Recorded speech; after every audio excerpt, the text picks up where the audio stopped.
국지대찰 불지종가 영축총림 통도사에서 여러분들과 만난 인연을 소중하게 생각하고 이 만남이 거룩하고 아름다운 보살행어로 성화되기를 간절하게 기원합니다.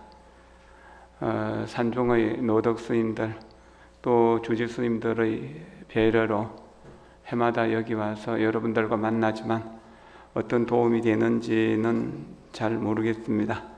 가능하면은 좋은 인연으로 불법을 살려내는 인연으로 이렇게 되었으면 좋겠습니다. 100여 년 전에 통도사의 한 노스님이 오셨는데 용자, 악자, 용악 큰 스님이시죠.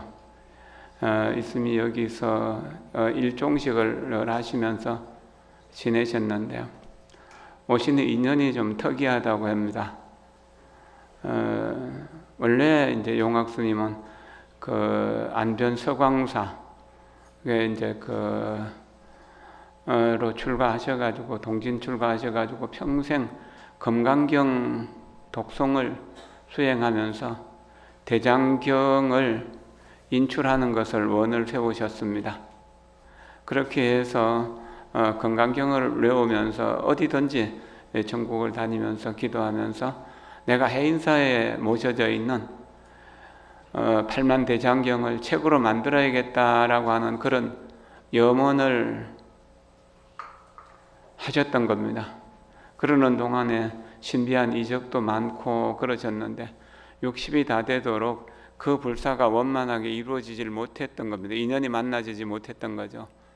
그래 부처님 종가에서 내가 노를 보내야 되겠다라고 생각하면서 통도사를 들어오는데 그 통도사 주지스님이 꿈에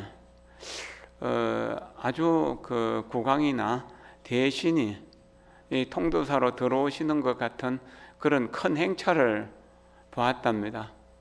그래서 특별한 연락은 없었지만 어떤 귀하신 분이 오시는가 보다 하고 생각하셨다고 그러죠.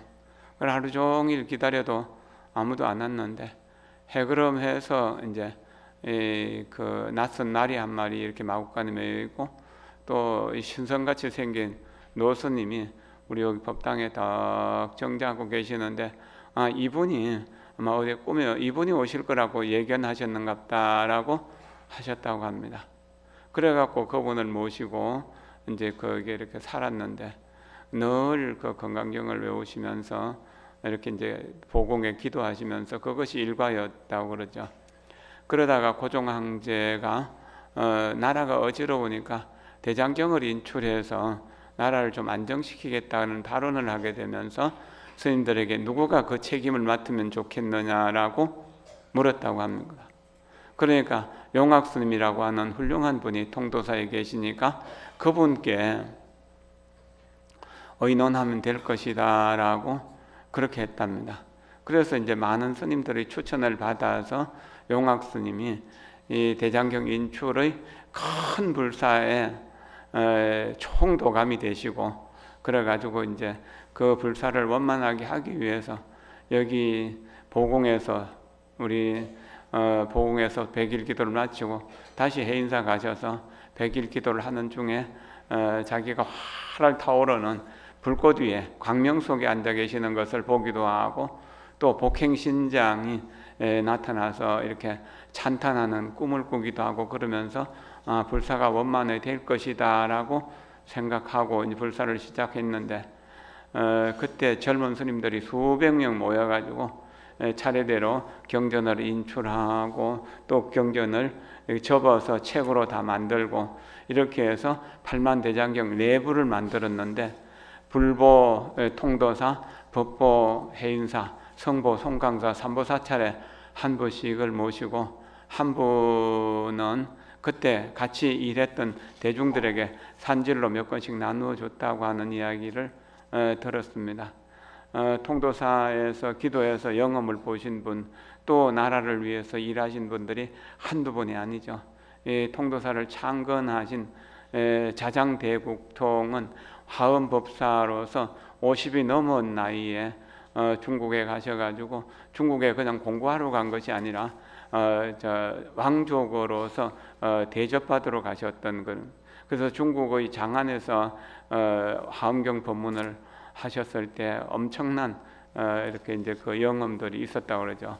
그리고 오대산 중국 오대산을 방문하면서 이렇게 일보일배로 이제 그 오대산을 가셔서 오대산에서 문수보살을 친견하고 부처님의 가사와 또 부처님의 사리를 받아갖고 오셔서 우리나라의 그 통도사를 비롯해서 5대 보궁에 모셨다라고 하는 겁니다.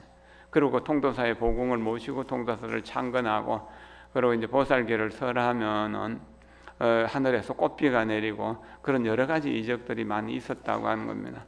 그래서 통도사에서 보살계를 받는 것이 가장 좋은 공덕이 되는 일이라고 이렇게 생각해도 좋을 것입니다.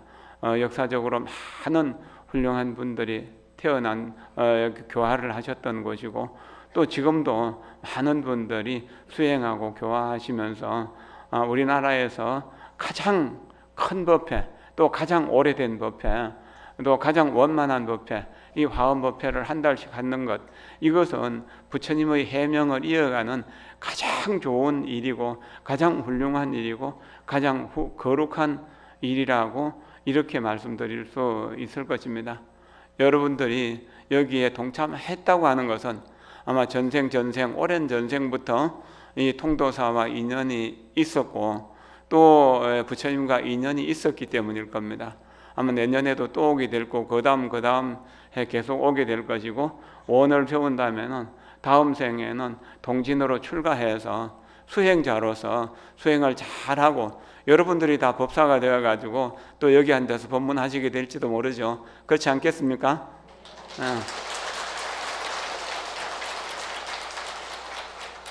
법문 듣는 사람 듣는다고만 생각하고 듣는 사람이라고 생각하지 말고 법문을 하는 사람이라고 생각하면서 법문을 들으면 좋으실 겁니다.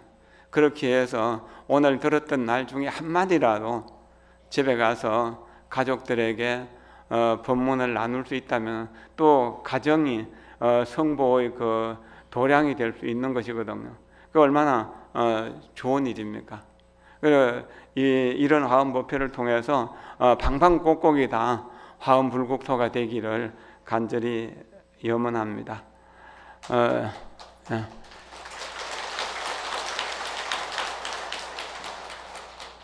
저에게 주어진 화엄경의 과목은 제16 범행품하고 제17 초발심 공덕품입니다.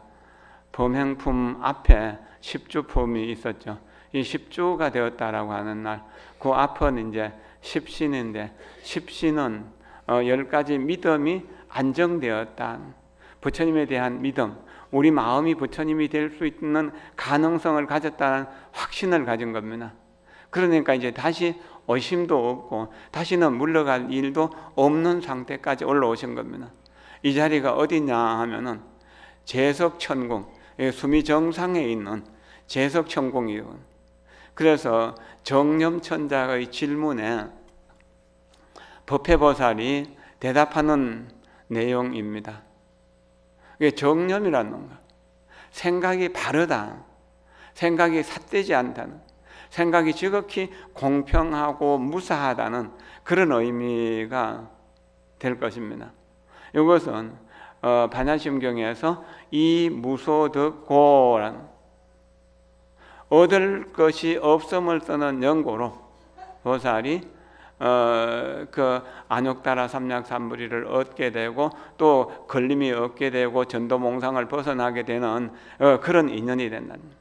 그런 이제 그러한 나에 대한 집착이 없고 법에 대한 집착도 없어진 상태를 범행이라고 이렇게 이야기합니다. 그리고 그랬을 때 부처님의 집안에 이제 주소 이전을 했던 겁니다. 머문다는 이야기입니다. 그게 부처님의 가족이 되었다는 이야기입니다. 10신까지는 아직 한 발은 부처님 집에 들어있고 한 발은 아직 세속에 들어있는데 이 10주품으로 들어오면서 이제 부처님 집안에 확실하게 부처님의 아들로 부처님의 딸로 태어났다는 이야기죠. 그러면 우리가 어떻게 하면은 부처님 집안에 태어나는 것인가?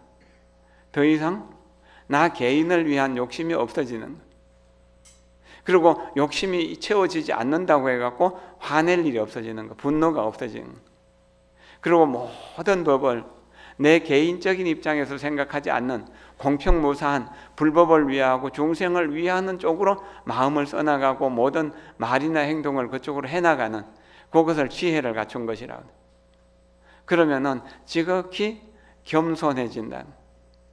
그리고 의심이 없이 100% 긍정한다는. 그게 불법에 대해서 100% 긍정하고 내가 불법을 수행할 수 있는 법의 그릇이라고 하는 것에 대해서 100% 긍정하면서 1mm씩 전진해 나가는. 어떤 경우에도 후퇴하는 일은 없다. 이미 십주품에 올라갔다면 불태전 보살의 지위에 오른 것이다. 성인의 가위에 오른 것이다. 오늘 이 법당에 있는 동안만이라도 우리는 성인의 지위에서 성인의 무량 공덕을 함께 하면서 행복하고 즐거운 시간을 보내야 된다는 거죠. 그것이 범행품을 공부하는 이유가 아니겠습니까? 이 제11품이 정행품이잖아요. 정행품도 청정한 행위고 범행품도 청정한 행위인데, 정행품은 아직까지 나는 걸어갈 때는 이렇게 하고 산을 오를 때는 이렇게 하고 법당에 들어갈 때는 이렇게 하고 절을 할 때는 이렇게 하겠다는 원을 세우거든요. 모든 원에서 당원 중생이라고 하는 게 다 들어가잖아요. 140가지 당원 중생이 들어가거든요. 그거는 내가 마땅히 그렇게 하겠다는, 나는 아직 그렇게 못 되었다는 이야기. 그러니까 유위의 법, 아직 물러갈 수 있는 가능성이 있는 선행이 정행품의 이야기라면은, 이 범행품에서는 다시는 물러가지 않는 집착이 없어진 무위의 선, 무루의 선행, 무루의 발보리심을 하는 상태를 이야기한 거라고 할 수 있습니다. 여러분들이 범행품을 제대로 공부한다면은 저나 여러분들이나 이제 다시 세속적인 관심이 없어지게 될 거예요. 진정한 불법의 공덕 속에서 살 수 있는 인연이 갖추어졌다는 거예요. 불법은 즐겁고 세속법은 재미가 없다, 즐거운 일이 아니다, 이렇게 되는 것이죠. 그래서 부처님 말씀만 들어도 기분이 좋고 경전의 한 구절이라도 읽으면 그것을 내 것으로 받아들이게 된다는 거예요. 보리심을 일으킨 보살들은 부처님께 예경하는 것을 절교하고 부처님 가르침 공부하는 것을 절교하고 또 스님들에게 공양하는 것을 절교한다라고 용수보살의 대지도론에서 말하고 있습니다. 그것을 실천해 나갈 수 있는 지위가 되었다라고 하는 것. 이것이 범행품의 시작이라고 할 수 있습니다.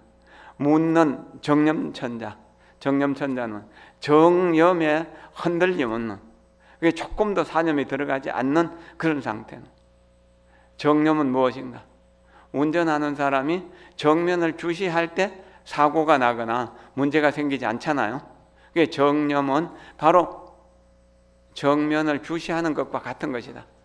언제나 깨어있음, 팔정도 중에서 정념이라는 뜻입니다. 그 정념이 언제나 깨어있을 때 우리 마음은 고요하게 집중합니다. 그 고요함과 집중을 전념이라고. 그 다음에 이제 모든 것을 보는 것이 바르고 진실해집니다. 이때를 이제 통찰력이라고 하는데, 그때 지혜가 만들어진다라고 합니다. 그래서 정념을 늘 깨어있음, 마음다함, 이런 남방불교에서 말하는 사띠라고 하는 것이고, 그 사띠가 사마타, 선정을 얻게 되고, 그 다음에 이제 그 선정으로서 관찰하게 될 때 원만한 지혜가 나오는 것이다 라고 이렇게 말씀드릴 수 있습니다. 그럼 우리가 정념에 안주하게 될 때 수행이 시작되는 것이고, 그 정념으로서 살아가게 될 때 선정이 만들어지게 된다. 그 다음에 이제 지혜가 나오게 된다. 그래서 탐욕과 분노와 어리석음이 계율과 선정과 지혜라고 하는 무기로 파괴할 수 있고, 또 그것을 보리의 공덕으로 변화시킬 수 있는데, 그 삿띠 정념이 계이고 전념 고요한 집중이 선정이고, 그 다음에 통찰력의 지혜가 바로 지혜다. 그래서 사마타와 윗바사나는 삿띠를 통해서 일어난다. 선정과 지혜는 계율을 통해서 일어난다. 그럼 계율에 안주한 입장이다. 그래서 정념천자가 계율의 입장, 계율을 지키려고 해서 지키는 것은 정행품에서 나온 이야기라면, 지키려고 하지 않더라도 자연스럽게 지켜지는 24시간이 오직 불법을 위하고 중생을 위한 마음으로 되어 있는 상태, 이것을 정념이라고 하고, 십주보살, 이제 십주보살의 범행이라고 그렇게 이야기할 수 있는 것입니다. 누가 시켜서 하는 것 아니고 누가 보기 때문에 하는 것이 아니라 정말 내 마음속에 우러나서 새벽부터 저녁까지 항상 불법만을 생각하고 중생의 고통만을 생각하는, 여러분들이 자식을 위하는 일들이 일부러 생각해서 지어내서 자식을 위하는 일이 생각납니까? 아니죠. 안전하서나 그냥 죽을 때까지 자식 생각뿐이잖아요. 그러면 이게 우리의 범행품을 수행하는 보살이라면은 이제 자식 생각, 남편 생각이 아니라 안전하서나 부처님 생각, 부처님 가르침 생각, 스님들을 공경하고 모시는 생각, 이래야 된다는 거죠. 여러분들이 여기 안주하고 있습니까? 이 시간만이라도 안주해야죠. 예. 이것이 불법을 공부하는 일이죠.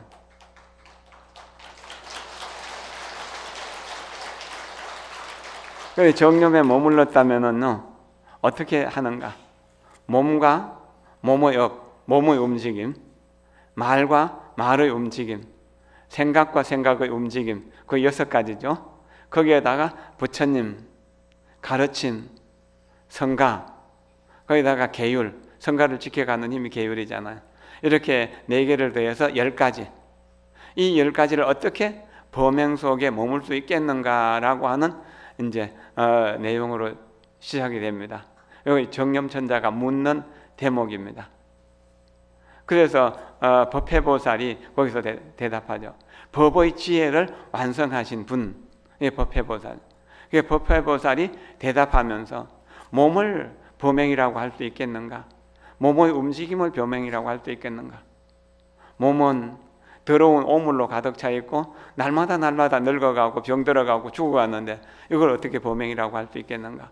몸의 움직임, 온갖 삿된 일들을 탐욕으로 살생도 하고 또 훔치기도 하고 사음도 하는 이거 몸뚱이를 가지고 어떻게 범행이라고 할 수 있겠는가? 내가 청정하게 살겠다고 약속을 했지만 상황에 따라서 우리가 청정할 수가 없는 그런 상황들도 생기잖아요. 그 다음에 말도 마찬가지예요. 나는 바른 말을 하고 진실한 말을 하고 실다운 말을 하고 부드럽고 온화한 말을 하겠다고 부처님과 약속을 하는 거예요.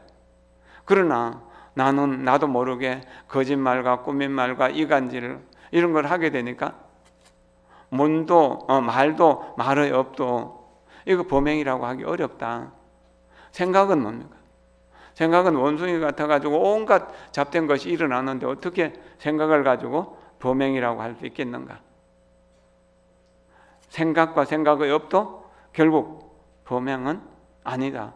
그러면은 신구의와 신구의 업에서 범행을 찾을 수 없는 것이다. 부처님을 범행이라고 하는가? 부처님도 우리 생각 속에서 부처님이니까 우리가 청정할 때는 부처님도 청정하게 보이고 우리가 중생일 땐 중생심으로 보이게 되잖아요. 법성도 마찬가지고 계율도 마찬가지고. 그러니까 어떤 것도 범행이라고 할 것이 없다. 다만 그것으로부터 집착을 벗어버리면 오직 나만을 위하는 생각에서 일체 중생을 위하는 마음으로 불법을 위하는 마음으로 바뀌었을 때 오직 불법을 위하고 중생을 위하는 마음으로 할 때 신구의 삼업이 전부 범행으로 바뀌게 되는 거고, 불법성을 모시고 계율을 지키는 일도 범행이 되는 것이다. 의도적으로 하는 것이 아니라 자연스럽게 그렇게 이루어져야 되는 거죠. 처음에는 상당히 의도적으로 어떤 것을 시작하잖아요. 절을 할 때는 어떻게 해야 되는가 하면서 배워야 되고, 배운 것을 익혀야 되고 그러잖아요. 그러나 익숙해지면은 그저 누가 보거나 안 보거나 절을 하는 것이 지극히 자연스러워지고 쉬워지잖아요. 이렇게 쉬워진 상태를 범행이라고 하는 거예요. 남을 돕는 것도 돕는다는 생각 없이 내 생각 전체가 남을 돕는 데 있다면 내 말이나 행동도 자연스럽게 남을 돕는 데 가게 돼 있는 것이고, 불법을 위한 곳으로 가 있게 되는 것이다. 그때 우리는 보리심을 일으킬 수 있는 터전, 그리고 보리심의 공덕인 선건과 복덕이 갖추어졌다고 이렇게 말할 수 있을 것입니다. 옛날에 어떤 할아버지가 계셨는데, 이 할아버지가 수염이 참 잘생겼어요. 배꼽까지 내려오는 하얀 수염, 이렇게 가만히 모시장사만 입고 앉아 계시면은 정말 신선히 앉아 계시는 것 같아요.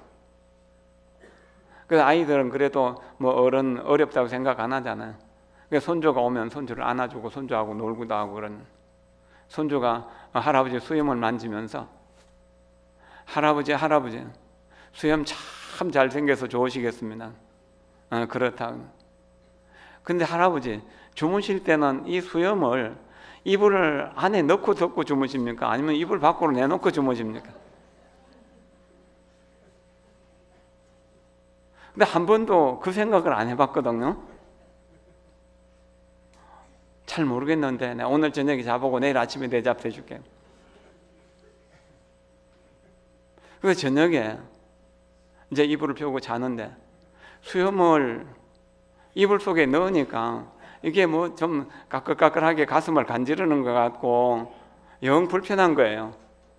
그 수염을 꺼내 놓으니까 이게 고개가 뒤로 젖혀지고 뻣뻣해져서 영 편하지가 못하는 거예요. 그게 밤새 수염을 이불 속에 넣었다가 이불 밖으로 꺼냈다가 그래 밤새 잠을 설쳤다고 하는. 자, 우리가 의도하는 일은 이와 같습니다. 근데 의도하지 않는 일은 뭐냐? 그냥 자연스러운 거예요. 우리가 불법도 내가 부처님의 제자가 되어서 부처님과 똑같이 말하고 행동하고 생각하겠다고 하면 어떨까요?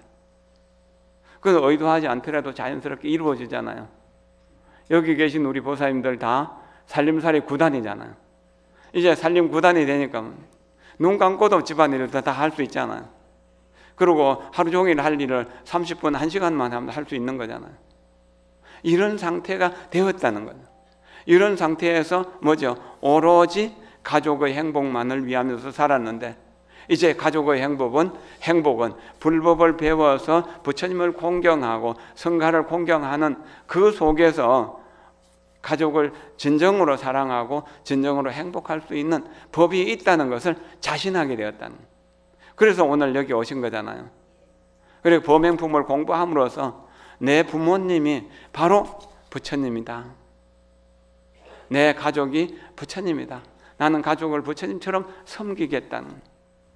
이렇게 해서 불법을 공부하고 특히 화엄경을 공부하는 화엄법회에 참석하면 눈이 좋아지게 된, 귀가 좋아지게 된, 마음이 좋아지게 된, 몸이 좋아지게 된, 이 신체적인 건강이 좋아진다는 이야기도 되고요. 또 내 마음이 부처님의 마음으로 바뀌게 됨으로 해서 나를 사랑하는 사람을 내가 사랑하는 것은 자연스럽잖아요. 이거는 아무나 할 수 있는 일이라. 그러나 나에게 무관심한 사람을 나는 사랑할 수 있고, 나에게 잘하는 사람, 잘 못하는 사람, 나를 꾸짖거나 욕하거나 헐뜯거나 비난하는 사람, 정말로 억장이 무너지도록 내 등에다가 비수를 꼽는 사람까지라도 내가 그 사람을 사랑할 수 있는 마음이 생긴다는 거예요. 그때까지 우리는 수행을 해 나가는 겁니다. 금강경에서 인욕선인에게 인욕소년의 몸을 갈갈이 찢었던 가리왕을 부처님이 다 용서하셨잖아요. 그가 인욕소년은 다 용서하고 미워하는 마음, 원하는 마음을 내지를 안 했던 거거든요. 이게 범행이라는 겁니다. 이게 정말로 중요한 행위예요. 화를 내본 경험이 있으십니까? 화났을 때 행복하던가요? 불행하던가요? 여러분들은 불행하기 위해서 삽니까? 행복하기 위해서 사는데 왜 화를 냅니까? 화가 왜 나는가요? 이것은 나에 대한 집착 때문에 나오는 겁니다. 그러나 집착을 놓아버리게 되면 내 몸을 갈갈이 찢는 할절신체한다고 하더라도 나는 두려움도 없고 고통도 없기 때문에 미워하거나 원망하는 마음을 내질 않습니다. 자, 화를 낼 때요, 한 번 보면은 다시 안 볼 사람 때문에 화를 냅니까? 아니면 안 보면 안 될 사람 때문에 화를 냅니까? 안 보면 안 될 사람에게 화를 낼 때 그 사람이 행복해집니까? 내가 행복해집니까? 둘이는 우리는 불행하기 위해서 만난 건가요? 왜 화를 낼까요? 내 몸을 한번 해부해 봅시다. 우리는 몸을 해부하면 70조나 되는 세포로 이루어져 있습니다. 알 수가 없는 숫자죠. 무량수라고 할 수 있습니다. 그 세포로 이루어졌는데 그 세포는 아버지, 어머니로부터 받은 거잖아요. 아버지, 어머니 없이 태어나신 분 있어요? 없죠? 아버지, 어머니는 할아버지, 할머니로부터, 할아버지, 할머니는 정조, 고조, 할아버지, 할머니로부터. 그럼 내 몸을 이루고 있는 세포 하나하나는 알 수 없는 과거 조상 때부터 내려오던 것이죠.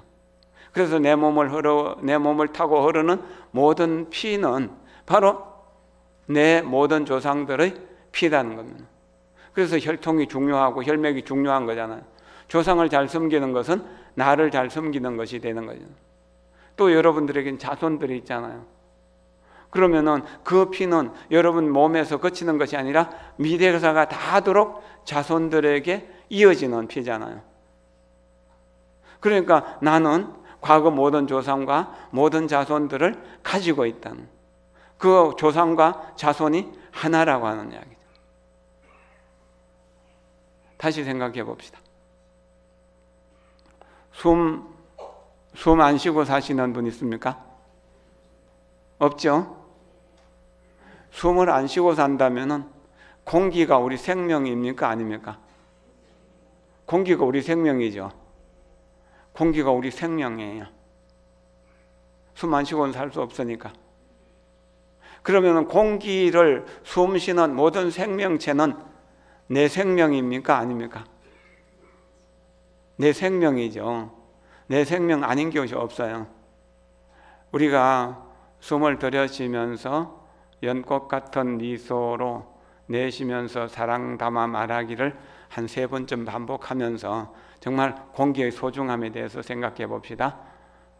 연꽃 같은 미소로 사랑 담아 말하기, 연꽃 같은 미소로 사랑 담아 말하기, 연꽃 같은 미소로 사랑 담아 말하기.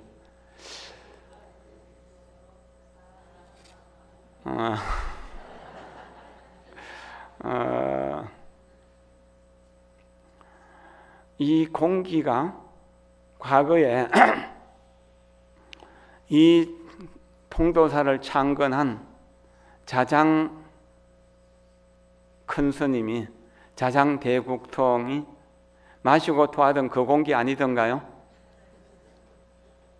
과거에 부처님이 마시고 토하던 그 공기를 우리 마시는 거 아닌가요? 그러면 부처님의 생명이 내 생명으로 들어오는, 그렇죠? 자장 큰 스님의 생명이 우리 생명으로 들어오는 거잖아요. 과거 모든 선지식들의, 모든 부처님과 보살들의 공기가 뭡니까? 바로 공덕이잖아요. 그 공덕이 나에게로 들어온다는 그런 거죠. 숨을 들이쉴 때 모든 불보살과 모든 선지식들의 공기를 내가 들어 마신다. 공덕을 내가 들어 마신다는. 그러면 그것을 마시고 나는 내 마음속에 있는 탐진치 삼독을 비롯한 84,000 번뇌를 다 토해낸다는 그런 마음으로 숨을 들이쉬면서 연꽃 같은 미소로 내쉬면서 사랑 담아 말하기를 늘 반복하면은 정념이 이루어지게 되고 그 정념이 고요한 집중으로 형성되게 됩니다. 그러면 우리의 삶은 부처님의 삶이 되는 것이죠.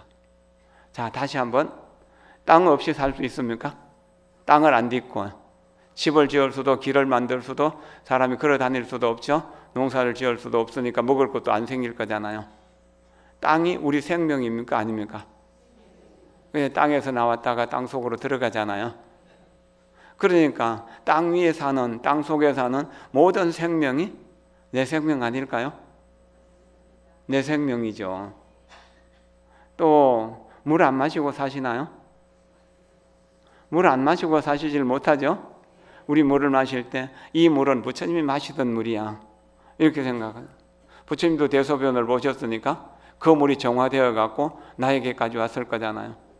아마 강물이 되었다가 다시 바다로 갔다가 구름이 되었다가 다시 비로 내려서 또 초목이 되었다가 다시 지하수가 되었던 또는 뭐 흐르는 물이 되었던 간에 물이 되어서 다시 내 입으로. 그러면 부처님 땅에서 나는 부처님 마시던 물을 마시고 있는 것이다. 자, 저 태양은 태양 없이 살 수 있습니까? 열기운 없이 살 수 있습니까? 오늘 제가 추위를 많이 탄다고 하니까 이게 아마 천신들이 오늘 나를 따뜻하게 했는 것 같아요.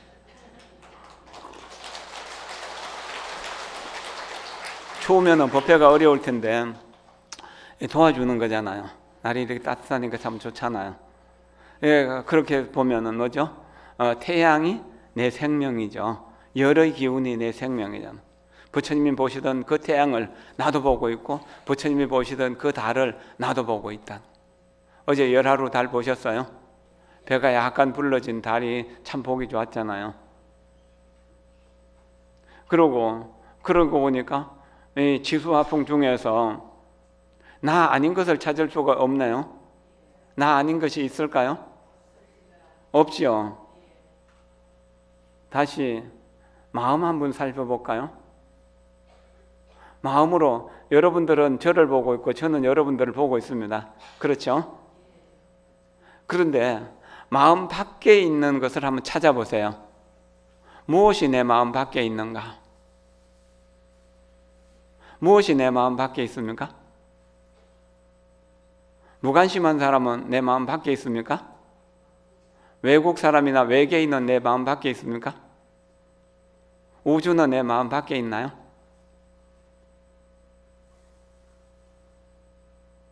생각해 보세요. 마음 밖에 있는 것이 무엇인가? 마음 밖에는 아무것도 없죠. 그러면은 뭘까요? 우주가 바로 내 마음 속에 있다. 그 내 마음의 현주소 한번 볼까요? 과거는 지나갔고 미래는 오지 않았어요. 지금이라는 시간, 또 다른 곳의 마음이 아니잖아요. 여기의 마음이잖아요. 그 지금 여기의 내 마음 속에 모든 과거와 모든 미래와 모든 우주가 다 들어 있는 것이다. 그렇죠? 지금의 내 마음. 그럼 지금의 내 마음을 일념이라고 한다면은 일념 즉시 무량겁이죠. 그럼 무량겁이 일념 속에 들어오기 때문에 무량원겁 적일념이라고 그러죠. 그러면 지금 여기의 마음이 온 우주, 시간과 공간을 다 가지고 있는 거예요.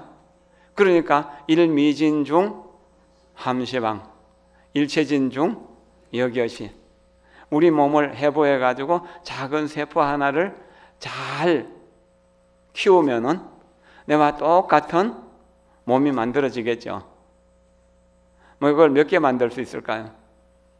내 몸을 나누면은 70조 이상을 만들 수 있겠죠. 그렇지 않을까요? 그러면 생각해 보면은 이거는 대단한 거잖아요. 그런데 우리 세포 이야기를 조금 더 해볼까요? 이 지구, 이 우주를요, 하나의 몸이라고 생각하면은, 지금 여기에 내 마음속에 들어있으니까 하나의 큰 몸, 우주를, 그러면은 지구도 우주의 세포고 내 몸도 우주의 세포죠. 그럼 우주의 세포고 또 지구의 세포라면은 지구와 나는 하나죠. 우주와 나는 하나죠. 그 속에서 내 가족은 남일까요? 미워하는 사람은 남일까요? 배신하는 사람은 남일까요? 남을 찾아도 남이 없잖아요. 오직 나뿐이에요. 그러니까 나뿐인 우주 전체를 나라고 하는 것을 생각하니까 지금까지 생각했던 나라고 하는 것은 없다는 이야기죠. 나가 없기 때문에 뭐죠? 우주 전체를 위하는 일들이 자연스럽게 이루어지는 것, 그것이 범행이 된다는 거예요. 근데 우리 본성은 불성이죠. 마음과 부처와 중생 이 셋은 똑같다는, 일체 중생이 시류불성이다. 일체 중생이 다 부처님의 성품을 갖추고 있다. 부처님이 그걸 깨달으셨잖아요. 그래서 법보리 도량에서 비로소 정각을 이루고 세상을 보니까 세상은 다이아몬드로 이루어졌더라. 그리고 모든 생명체, 모든 사람들은 전부 부처님이더라. 이 말이 부처님의 눈에는 부처님만 보이고 대지의 눈에는 대지만 보인다는 거 잘 알죠. 자, 여러분이 가족들을 부처님으로 보지 못하면은 나는 중생이죠. 그렇잖아요. 그러면 말썽 부리는 남편이나 자식들도 부처님으로 보인다면은 여러분도 부처님이죠. 그러면 모든 사람을 부처님으로 볼 때 부처님으로 섬기는 행위 자연스럽게 나올 수 있는 것이죠. 그것이 범행이라고 생각하시면 됩니다. 그러면 어떻게 해요? 부처님을 함부로 대할 수 없죠. 내가 정성과 공경을 다해서 내 부모를 모시고 내 이웃들을 모시고 내 가족을 모신다면 그 가족들은 나를 무시하고 업신여기고 또 나를 배신할까요? 한때는 그럴 수 있을지 모르지만 계속 내가 정성과 공경을 다해서 섬기면 결코 그 사람들이 나를 배신하는 일은 없게 될 것입니다. 그럼 우리 가정이 작은 극락세계, 부처님 국토가 만들어지는 겁니다. 그러면 남들하고 관계도 그렇게 하면 자연스럽게 부처님의 국토가 만들어지죠. 만나는 모든 사람이 부처님, 내가 발딛는 모든 곳이 부처님 국토는. 그래서 옛 어른들이 말씀하셨잖아요. 눈에 보이는 모든 현상은 부처님의 법신이다. 청정법신불이다. 귀에 들리는 모든 소리는 법신불의 무진광장설이다. 무진광장의 법문이다. 나를 칭찬하는 소리도 비난하는 소리도 또 공장의 굉음 소리도 폭탄 소리도 뭐 좋은 것 나쁜 것 전체가 다 부처님의 법문이다. 좋은 것을 볼 때는 나도 저렇게 살아야겠다고 생각하고 나쁜 소리를 들을 때는 난 저렇게 해서는 안 되겠다고 하는 것을 배우는 것 아닌가요? 배움의 자세에서 서성 아닌 것은 없는 것이잖아요. 그러니까 지금 이렇게 생각하면 어쩝니까? 우주가 내 마음속으로 들어옵니까? 안 들어옵니까? 들어오죠. 내 주소가 지금 여기라고 한다면 시방 3세가 지금 여기죠. 지금 여기와 시방 3세는 다르지 않다는, 같다고 할 수 있나요? 같다고 할 수도 없고 다르지도 않다고 다르다고 할 수도 없는 것이죠. 이해를 하셨습니까? 그럼 남이 없는데, 나를 괴롭히는 남이 없는데 내가 화낼 이유가 없잖아요. 이제부터는 화낼 일 없겠죠. 또 좀 모자라는 사람을 위해서 화에 대해서 조금만 더 진행해 보죠. 아이를 낳아서 키워보셨었죠? 이게 많은 훌륭한 어머니들, 어머니의 사랑은 정말로 아름다운 것이고 훌륭한 것이고 거룩한 것이다. 어머니는 달고 맛있는 선물이다라고 그렇게만. 엄마는 사랑이고 사랑은 엄마다. 울고 있을 때, 아이가 울고 있을 때 엄마가 바쁜 일이 있다고 바쁜 일을 하고 나서 우는 아이를 달랩니까? 아니죠. 아무리 중요한 일이 있어도 밀쳐놓고 아이에게로 달려가서 아이가 왜 우는가, 배가 고픈가, 아니면 기저귀를 갈아줘야 되는가, 어디가 아픈가를 울음소리로서 알 수 있잖아요. 그게 엄마 마음이잖아요. 사랑의 마음이잖아요. 사랑이 있기 때문에 그렇게 할 수 있는 것이거든요. 그러면 온 우주가 바로 내 마음속에 있다는 것은 온 우주의 중생을 내 자식이라고 생각하면서 사랑할 수 있는 힘도 있는 것이다. 그것을 우리가 공부하는 겁니다. 그것을 배워나가는 겁니다. 그럼 내가 내고 있는 화도, 또 짜증도, 시기심도, 질투심도, 또 탐욕도 전부 내 아들이고 내 딸이다. 어떻게 해요? 화가 없어져야 될까요? 없앨 수 있나요? 아이가 운다고 아이를 없앨 수 없잖아요. 그럼 아이를 때리면 될까요? 꼬집으면 될까요? 안 되죠? 아이를 어떻게 해야 되나요? 안아줘야 되죠. 안고 도닥이면은 자연스럽게 울음을 거치고 엄마의 품에서 조용히 잠이 들게 될 거잖아요. 그런 것처럼 나는 이 우주를 머금고 있는 부처님의 분신이다, 부처님의 진신이다라고 자각하고 나는 관세음보살과 같은 위대한 힘을 가졌다, 사랑을 가졌다. 그렇기 때문에 이 사랑으로 내가 일으키고 있는 내 마음속에서 내가 원치 않는 화라고 하는 아이를 안아주겠다, 다스려주겠다. 우리 자장 대국통을 생각하면서 자장 하면 되죠. 그런 거 아닌가요? 그렇게 할 때 자장 스님처럼 훌륭한 아이로 갈 거잖아요. 내 아이가 시원찮게 크면 좋겠습니까? 꾸짖고 야단치고 화내면 아이가 훌륭하게 클까요? 아니면 칭찬하고 격려하고 위로하고 안아주면 클까요?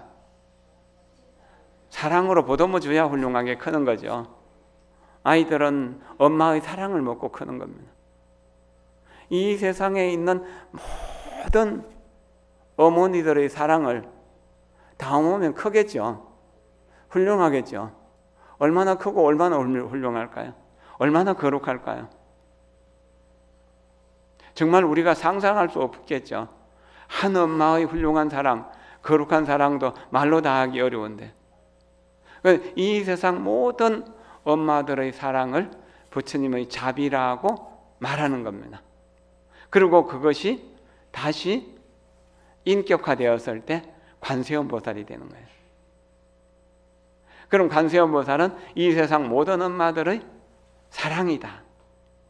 그렇기 때문에 관세음보살은 크게 거룩한 사랑의 어머니, 대성자모라고 하는 겁니다. 그럼 여러분들이 관세음보살을 부를 때 이 세계, 이 우주의 시간 공간 속의 모든 엄마들의 사랑을 나는 내가 익히고 배운다라고 생각한다. 그럼 세상에 한 사람 한 사람이 다 84,000가지 번뇌가 있고 84,000가지 고통이 있다고 하더라도 내가 내 사랑으로 그것을 다 치유해 주겠다. 그런 마음을 내면서 공부를 하면은 우리는 범행품 속에 십주보살이 되는 겁니다. 십주보살로서 범행을 실천하는 그런 사람이 될 수 있다는 것이죠. 이게 정말 평등한 자비, 이거 어려운 일이거든요. 지금 이렇게 생각해도 내 아들이 정말 내 몸과 똑같다고 생각하지는 못할 거예요. 그렇게 내 아들이 내하고 똑같다고 생각도 못 하거든요. 내 말 잘 듣고 모든 일을 잘할 때는 내 아들이야 그래요. 날마다 사고치고 날마다 문제를 일으키면은 아, 저놈 죽었으면 좋겠어. 정말 어디 가버렸으면 좋겠어. 내 눈에 안 보였으면 좋겠어. 이렇게 생각할 수도 있죠. 그러나 몸이 아플 때 진정으로 필요한 것은 무엇입니까? 엄마의 사랑이죠.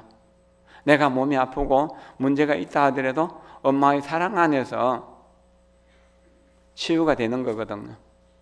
그런데 화를 내고 욕심을 내고 어리석은 짓, 가령 도박이랑 혹은 또 술 마시는데 중독되어 있는 이런 어리석은 짓들을 하고 있는 사람이라면 마음이 아픈 사람들이거든요.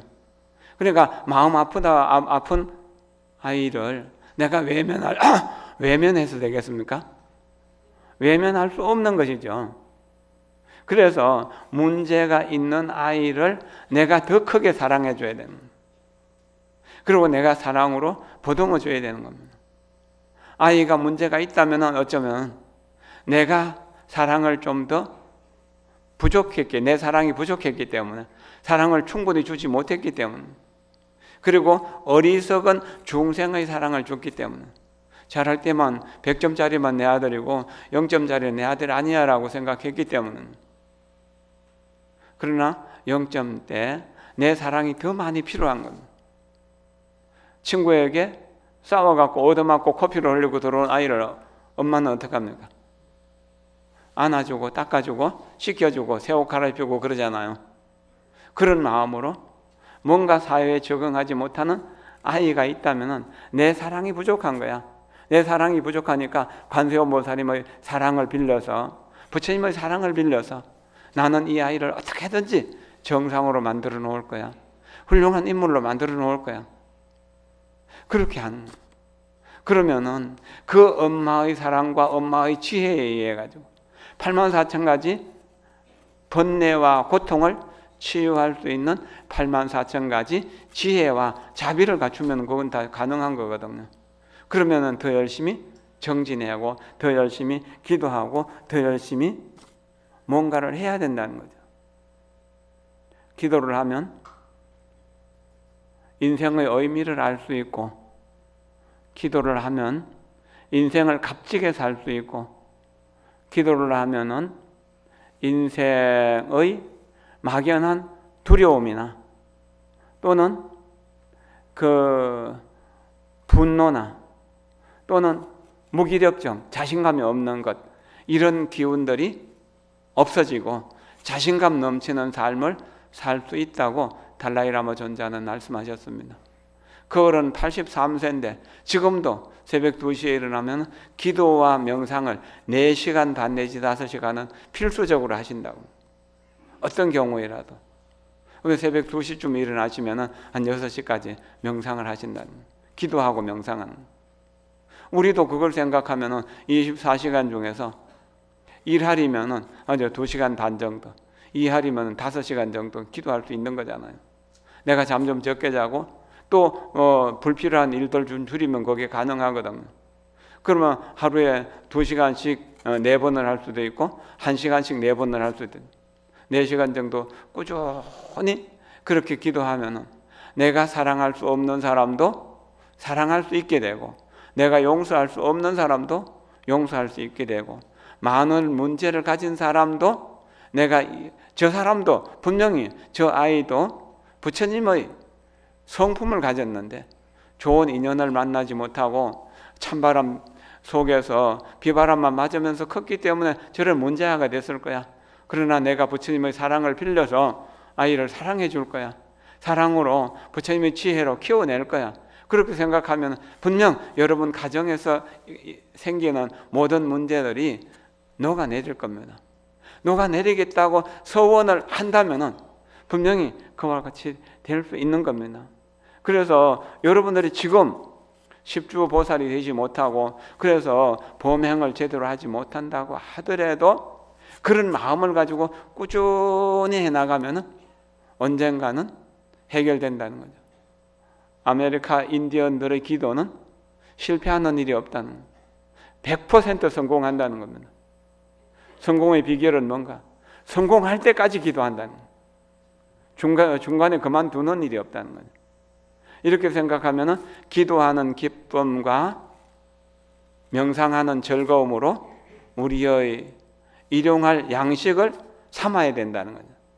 그러면 우리가 범행품의 보살이 될 수 있다는 겁니다. 범행품의 십주보살이 될 수 있다는 겁니다. 살아있는 동안은 나는 불법을 열심히 공부하고 내 주변에 있는 중생들의 고통을 보도만 않을 거야. 그래서 부처님의 성스러운 거룩한 지혜의 목숨, 자비의 목숨을 내가 이어받을 거야. 그래서 나로 인해서 정법이 이 세상에 오래오래 머물게 될 것이고, 나로 인해서 세상 사람들이 희망을 가지게 될 거야. 내가 많은 사람들에게 도움을 줘서 그 사람들에게 뭔가 큰 힘이 되어 주겠다. 그래서 당내 용화해상에서는 바로 부처님의 상수제자가 돼요. 금생의 서가모니 부처님 해상에서 10대 제자가 된 것처럼 나는 다음 용화해상에서 10대 제자 중에서 나는 한 분이 될 거야. 이렇게 소원하는 겁니다. 그리고 가지가지 중생을 위하는 미묘한 아름다운 행을 실천하겠다. 범행은 아름다운 행, 청정한 행, 거룩한 행이거든. 그렇게 해서 모든 중생들에게, 사람뿐만 아니라 짐승에게, 벌레에게까지라도 나는 내 자비심을 나누어 줄 거야. 내 진실한 지혜의 마음, 부처님과 똑같은 지혜의 마음으로 그 사람들을 볼 거야. 그렇게 해서 언제까지 하는가? 이 세상에 중생이라는 이름이 없을 때까지, 이 세상이 전체가 불국토가 될 때까지 나는 그 서원을 저버리지 않을 거야. 그 서원이 이루어질 때까지 나는 삼보를 의지해서 항상 수행하는 사람이 될 거야. 그래서 모든 생명들을 부처님처럼 공경하고 예경하고 칭찬하고 찬탄하고 공경 공양하고 늘 업장을 참여하고 또 다른 사람이 얻는, 다른 부처님이 얻는 모든 공덕을 내가 따라서 기뻐하고 부처님이 설법해 주시기를 청하고 부처님 오래 머물기를 청하고 부처님을 따라 배우기를 염원하고 중생을 다 수순해서 내가 지은 모든 공덕을 일체 중생에게 아낌없이 나누어 줄 거야. 나누어 주는 사람이 될 거야 하고 서원하면서 매일매일 기도하고 매일매일 정진하고 매일매일 공부해야 되는 거죠. 과거 어떤 선지식이 쉽게 도를 이루셨나요? 어떤 선지식이 쉽게 성불 하셨나요? 도를 이루신 분들이 쉽게 되신 분은 아무도 없어요. 끊임없이 정진하다 보니까 그렇게 된 것입니다. 여러분들도 그렇게 하겠다고 소원을 세우면은 보리심을 일으킨 것입니다. 그럼 처음 보리심을 일으킨 공덕에 대해서 오후 시간에 공부를 하도록 하겠습니다. 오늘 이만큼 마치겠습니다. 감사합니다. 고맙습니다.